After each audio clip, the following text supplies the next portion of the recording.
Dios les bendiga, amados hermanos, amigos que van a escuchar esta enseñanza en el nombre de Jesús. Traigo una palabra en Hebreos 7, donde habla del sacerdocio, ¿verdad? El principal de la iglesia. De eso nos está hablando. El principal es Cristo.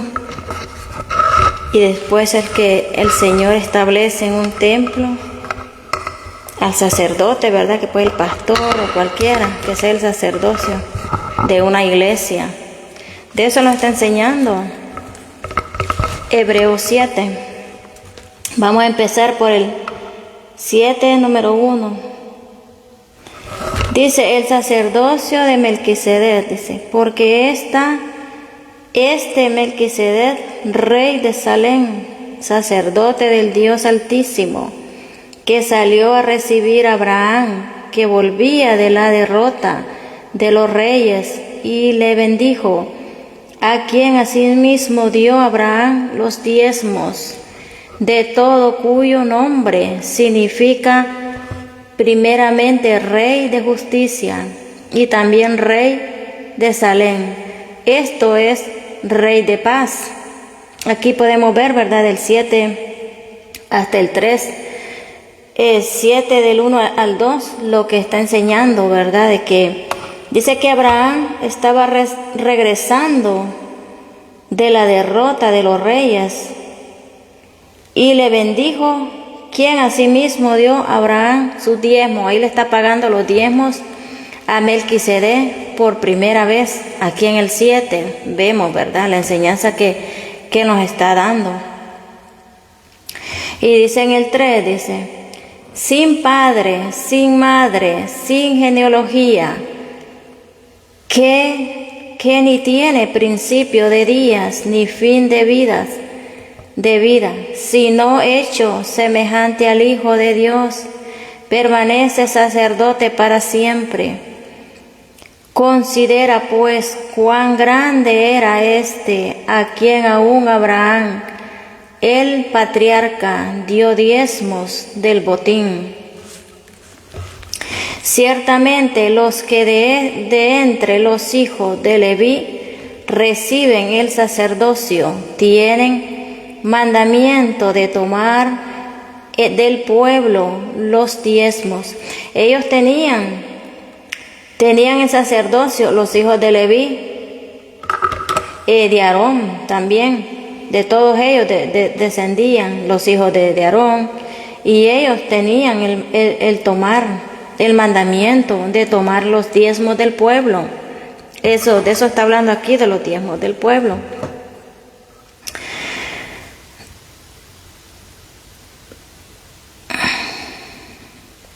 Creo que me quedé en el 5. Ciertamente los que de entre los hijos de Leví reciben el sacerdocio tienen mandamiento de tomar del pueblo los diezmos, según la ley. Pero según la ley, este diezmo es según la ley, ¿verdad? No según la gracia del Señor. Aquí ellos estaban recibiendo el diezmo de la ley. De la ley significa lo que el hombre estableció.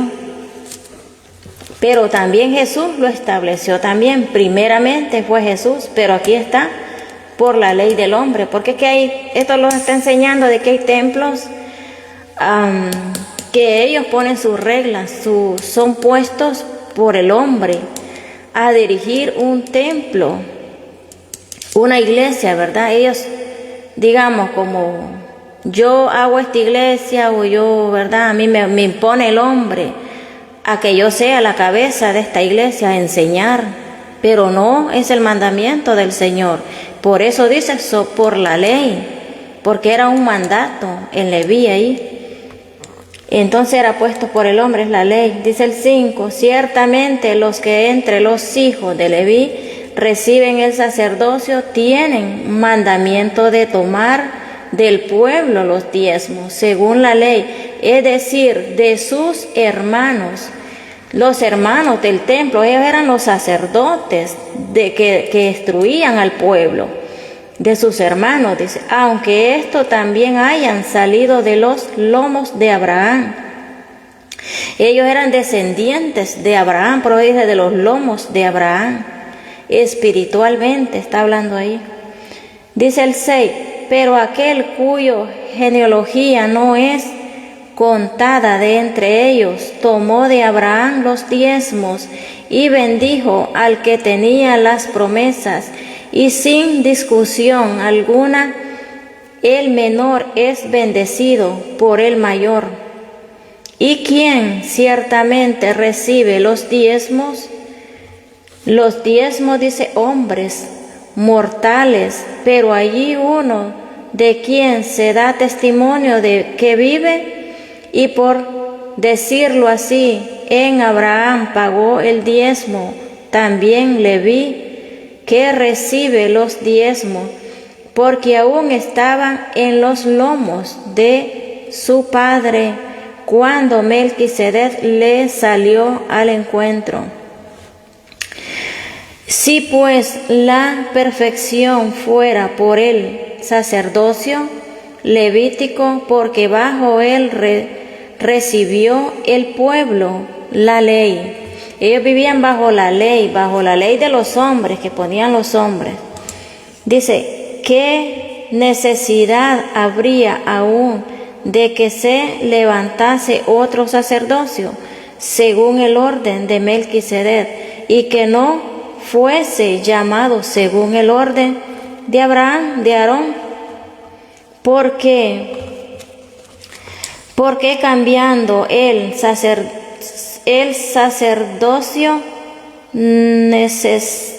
necesario es que haya también cambio del rey, y aquel de quien se dice esto es de otra tribu, de la cual nadie sirvió al altar, porque manifiesto es que nuestro Señor vino de la tribu de Judá, de la cual nada habló Moisés tocante al sacerdocio, y esto es aún más manifiesto si a semejanza de Melquisedec se levanta un sacerdote distinto, no constituido conforme a la ley del mandamiento acerca de la descendencia, sino según el poder de una vida indestructible, pues se da testimonio de él. Tú eres sacerdote para siempre, según el orden de Melquisedec. Melquisedec en la Biblia representa a Dios aquí en la tierra, a quien fue el primero que Abraham pagó su diezmo. Porque antes de eso, de pagarle a Abraham, de sujetarse a Melquisedec aquí en la tierra, a él le fue muy mal. Ahí dice que él venía de una derrotado, porque a él le fue muy mal. ¿Por qué? Por no tener un sacerdote quien le instruyera en la palabra. Porque uno tiene que tener, porque si no andamos vagando de un lado a otro y no tenemos quien nos instruya en la palabra. Y así es fácil para muchos sacerdotes dar la palabra, llegar al templo y no instruir a un pueblo, porque tienen que hablarle de las palabras, lo que es correcto y lo que no es correcto, explicarle bien las cosas, porque no es un sacerdote instruido por Dios, solo lo hace por un compromiso. Dice el 6, no constituido conforme a la ley del mandamiento acerca de la descendencia, sino según el poder de una vida instructible, pues se da testimonio de él. Tú eres sacerdote para siempre, según el orden de Melquisedec. Queda pues abrogado el mandamiento anterior a causa de su debilidad, de ineficacia, pues nada perfeccionó la ley, y de la instrucción de una mejor esperanza, por la cual nos acercamos a Dios. Y esto no fue hecho sin juramento, porque los otros ciertamente sin juramento fueron hechos sacerdotes, pero con el juramento del que le dijo, juró el Señor, y no se arrepentirá. Tú eres sacerdote para siempre, según el orden de Melquisedec. Es un orden, o sea, nosotros tenemos un orden en un templo, en una iglesia. Los sacerdotes no son puestos así por así, no, ellos primero son llamados por Dios. Y quien le da la palabra, ¿y cómo sabe la persona que Dios lo está llamando como un sacerdote? Dios le da visiones, le da sueños, y también por boca de un profeta que Dios lo manda, así como le mandó Samuel a David, que lo ungió como rey. David no se puso él solo, no, ni Saúl tampoco. A Saúl lo ungió primero Samuel, y a Samuel el sacerdote de él era Elí. Aunque Elí era, verdad, un poco malo según la Biblia con sus hijos, verdad, con sus hijos, quiere decir con su pueblo, porque él era padre espiritual. Pudo haber sido que haya tenido hijos natural, pero era con el pueblo que él tenía en su iglesia. Entonces, así es, todos no podemos andar, verdad, sin un padre en la vida espiritual, quien los guíe, porque es necesario. Y él fue el primero que pagó su diezmo y se sujetó a Melquisedec. David se sujetó a Samuel. Cuando Samuel murió, él le dijo que otro profeta iba a llegar. O sea, otro profeta le dejó Samuel. Le dijo que lo iba a buscar, y lo buscó él, pero por medio de Dios, porque Dios manda a los profetas a hablarle. ¿A quién más? Por eso hay tantos problemas en la iglesia, muy mal. Tanto como en las ayudas para la gente necesitada, que como no tienen amor a las almas, ¿verdad?, son puestos por el hombre, no viven una vida con temor al Señor. Dice el 18, queda pues abrogado, dice, el mandamiento, dice, anterior a causa de su debilidad de ineficacia, pues nada perfeccionó la ley y de la instrucción de mejor esperanza, por la cual nos acercamos a Dios. Ya lo leí ese.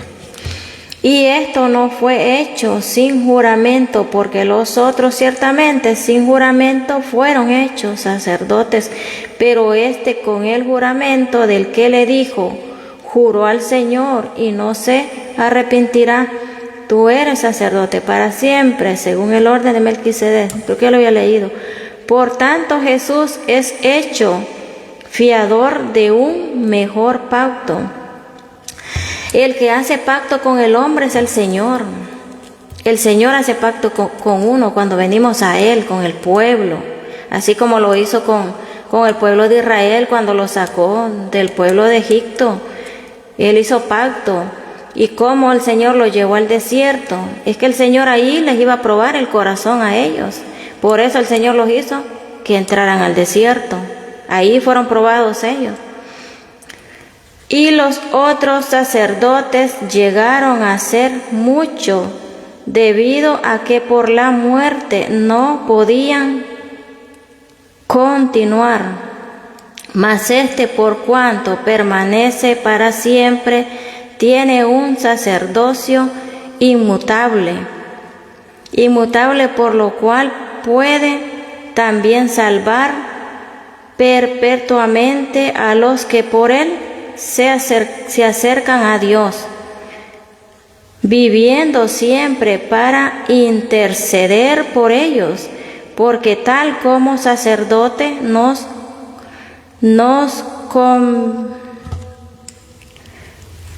los convenía, dice, santo, inocente, sin mancha, apartado de los pecadores y hecho más sublime que los cielos, que no tiene necesidad cada día, como aquellos sumos sacerdotes, de ofrecer primero sacrificios por sus propios pecados y luego por los del pueblo, porque esto lo hizo una vez para siempre,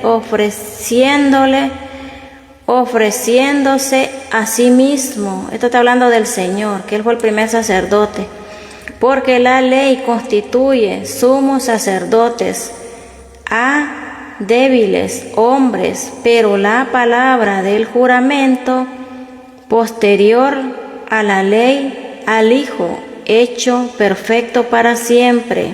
Aquí está hablando, el primer sacerdote fue el Señor de nosotros, que es el primer sacerdote de nosotros. Y escribí algo aquí de la palabra, ¿verdad? Estudio. Dice que representa, dice Melquisedec, él es el sumo sacerdote por siempre. Él es y representa la cabeza del templo, de los ministerios, y representa a Jesús en la tierra. Dice, Aarón recibió la bendición de Moisés, y dice que Jesús intercede por nosotros. Él mismo, Abraham, reconoce a Melquisedec, por eso le da los diezmos, porque reconoció que Dios fue el que le reveló a Abraham de sujetarse aquí en tierra. Podemos ver que Dios es Dios de orden, porque la ley constituye que Dios es el sumo sacerdote, y entendí que él, Melquisedec, representa a Dios en la tierra, a sí mismo. Y esto es un orden, la palabra del Señor es un orden. Todos tenemos que tener un sumo sacerdote, una guía que nos guíe en la vida espiritual, porque así mismo es como, si entendemos la palabra, es como vamos a llegar, ¿verdad? Si oramos por un enfermo, el enfermo se va a sanar. ¿Por qué? Porque estamos entendiendo la palabra. Y si no entendemos la palabra, vamos a andar por ahí siempre, como vagando, o sea, sin dirección y sin nada. Este sacerdote representa al mismo Melquisedec, y bendijo a Abraham, dándole las personas, y te daré todo lo que es tuyo. Hebreo. Te daré todo lo que es tuyo, les dije. Y respondió Abraham al rey de Sodoma: nada tomaré del óleo que es nuevo, del nuevo pacto que hizo con David. Sacó pan y vino y lo bendijo. Bendito sea Abraham del Dios Altísimo.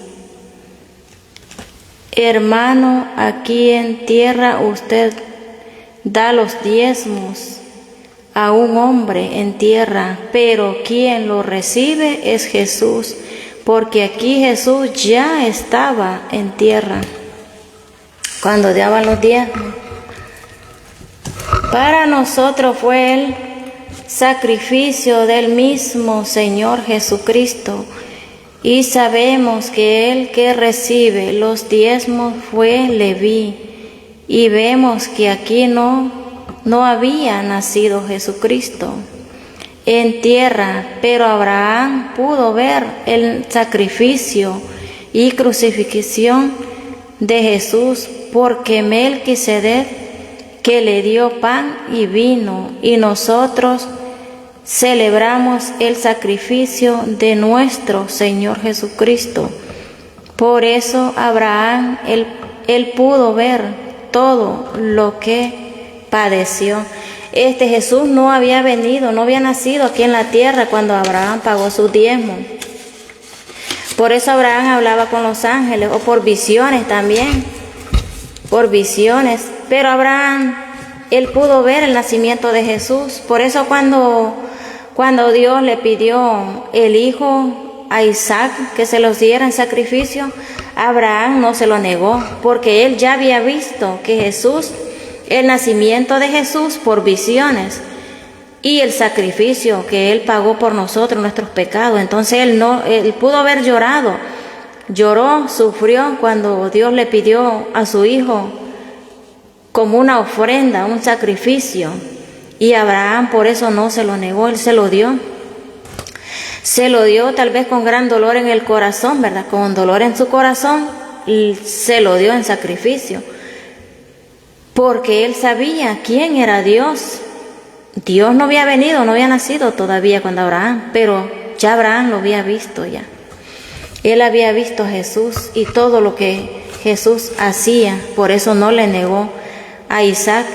Y también Dios se lo pidió porque es un acto profético para conocer la fe, y de ahí viene la fe de nosotros hacia Dios, que nosotros ponemos la fe en Él. Entonces Dios le probó la fe a Abraham pidiéndole su único hijo que Él le había dado, Él mismo se lo había entregado. Dice Jesús por visiones, dice Hebreos, lo que padeció por nosotros. Por eso cuando Jesús le pide a su hijo, Él no lo negó. Abraham pudo ver todo lo que Jesús iba a padecer. Por eso Abraham pagaba todos sus diezmos a Él. Se le reveló el dar, y el que tiene un corazón limpio no retiene sus diezmos, pero el que tiene un corazón negro retiene sus diezmos. Y Melquisedec, al darlos a quien lo estamos dando nosotros, hay cosas tal vez que están retenidas aquí en tierra como en la economía, dice, y cuando lo hacemos las cosas mejoran en todo. Todo mejoran. Cuando nosotros somos obedientes, podemos estar orando por un enfermo, pero cuando lo hacemos con obediente y los nace del corazón de darlo, no que lo están pidiendo, sino que los nace del corazón de pagar todos nuestros diezmos y hacerlo como está escrito en la palabra del Señor. Si estamos enfermos, sanamos. Si tenemos unos familiares enfermos, sanan, porque Dios los sana, porque por eso es que no, dice en Isaías, el estudio que di el otro día yo, que pueden estar orando y aumentando la oración, dice Dios, dice Isaías en la revelación que Dios le dio. Pero dice el Señor ahí, ¿verdad? Pero yo no iré del cielo, dice, yo voltearé mi rostro, dice. Cuando se pongan en cuenta, dice, con la viuda, con el necesitado y con los diezmos de a quien tiene que darle los diezmos. Y tampoco el diezmo no se puede dar en mano equivocada también, porque tampoco no cuenta. Si esta persona no hace caridad con el dinero, se lo embolsa, es como que no estemos dando nada. Tiene que haber una persona correctamente a quien se le da. Por eso tenemos que orar y pedirle al Señor que Él nos dé la sabiduría y que nos ponga en nuestro caminar las personas correctas en la vida, y Él nos dará todo lo que nosotros necesitamos. Y primero necesitamos a Dios, primero en nuestros corazones, humillarlos delante de Él, de corazón, porque si no lo hacemos de corazón, de humillarlos, de darle nuestra vida al Señor, de entregarle todo a Él.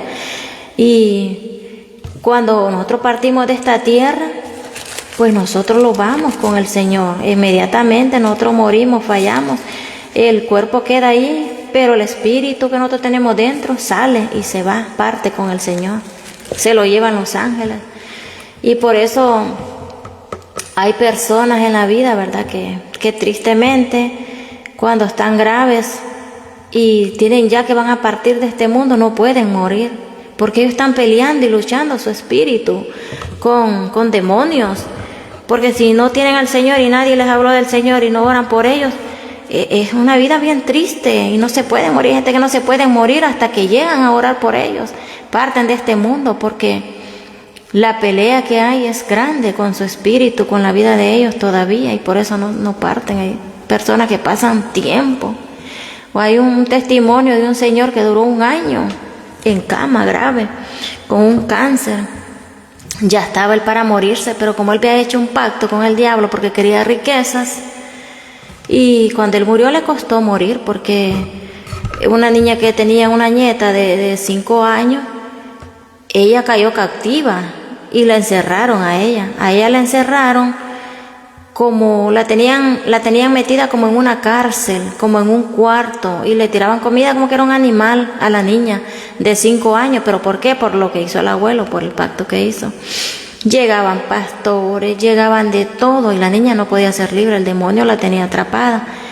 Y la niña estuvo 25 años encerrada, ya era una muchacha, hasta que llegó un pastor. Dice que el pastor, como fue un hombre, ese pastor era un hombre que Dios le reveló, a él se le reveló que tenía que darle el necesitado y lo que ganaba, pues el Señor le multiplicó, pero él puso comedores en muchos lugares, la gente más pobre, a los niños en las iglesias, en los países más pobres, en muchos países.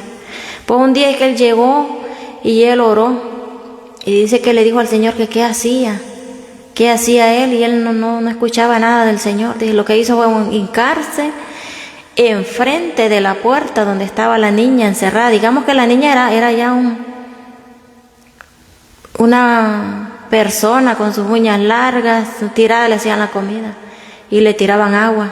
25 años estuvo atrapada, un demonio la tuvo.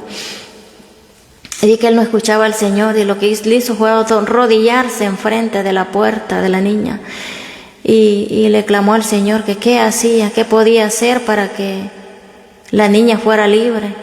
Y él hablando con el Dios estaba, dice, cuando una gota de sangre miró cuando derramó por la pared, le abrieron los ojos espirituales a él.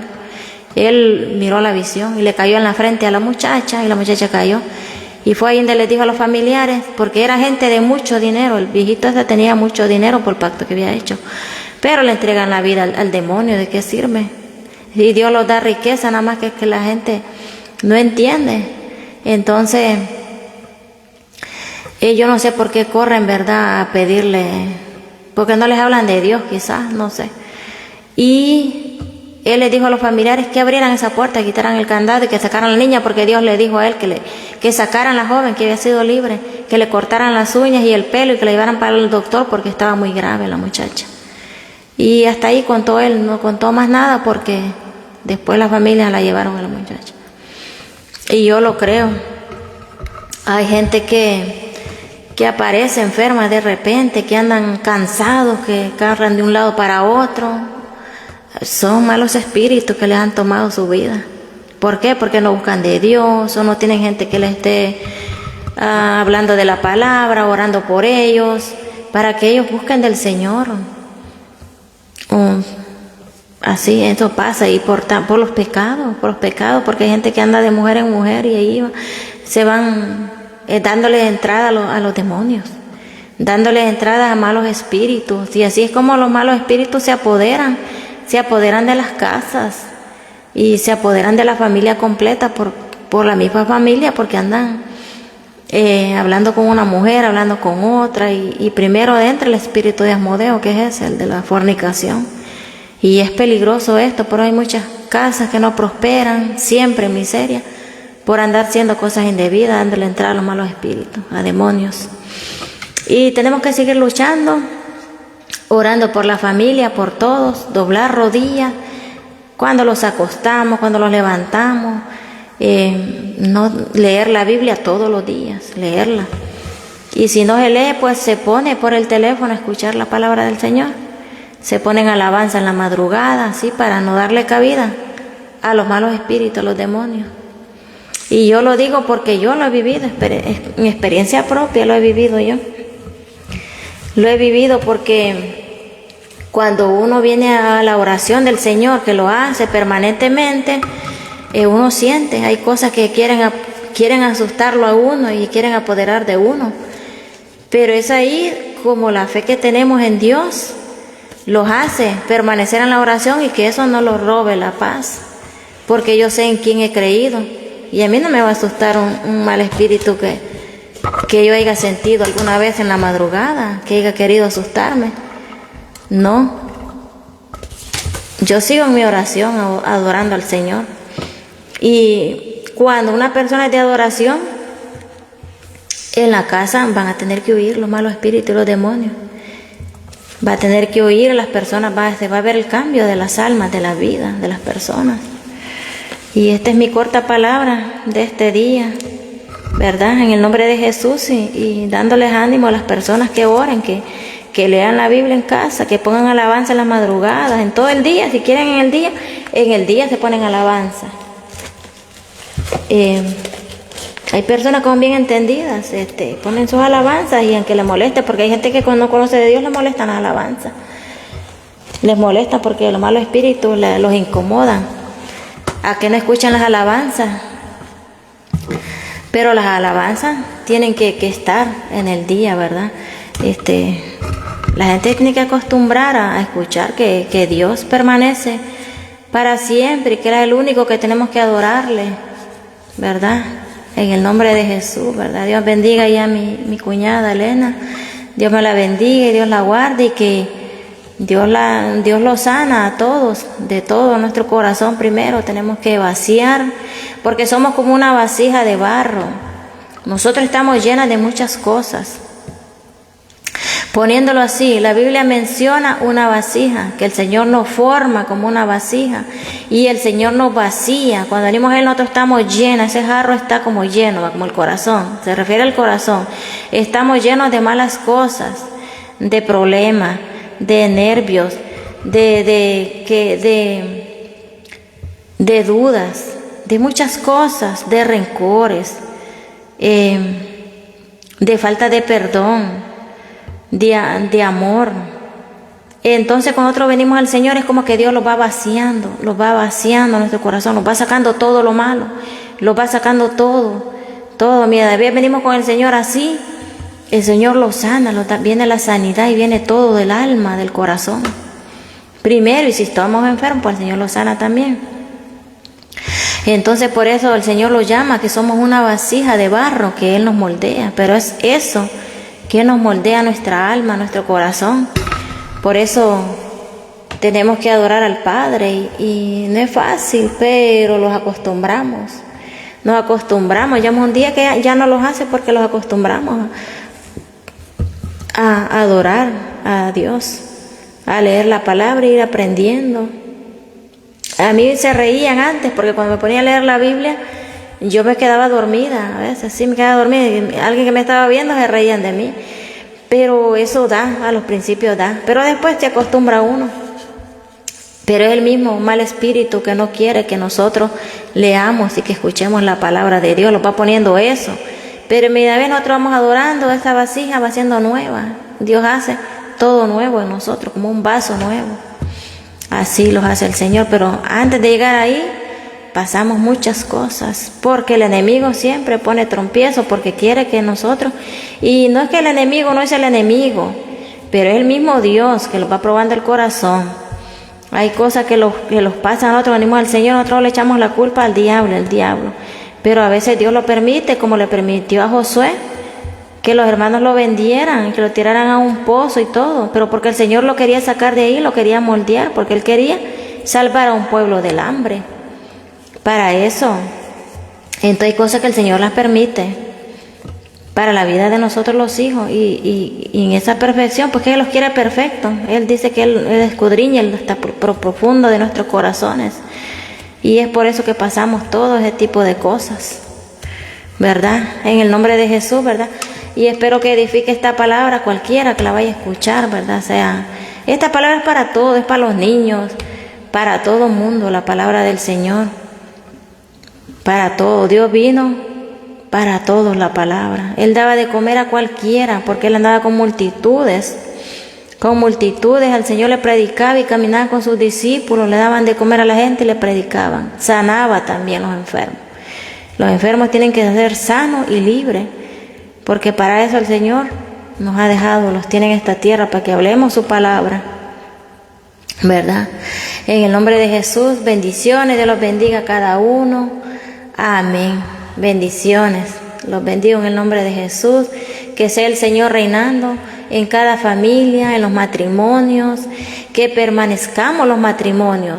Que es por eso tanto joven en las cárceles, por falta, por espíritu de abandono. Es un espíritu de abandono que entra en los niños cuando son separadas las familias, cuando su madre se va o su padre se va y se crecen solo con solo con el padre o solo con la madre. Entra un espíritu de abandono.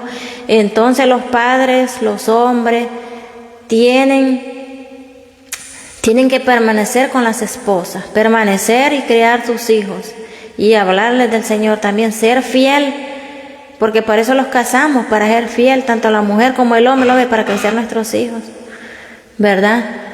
En el nombre de Jesús, ¿verdad? Bendiciones. Amén.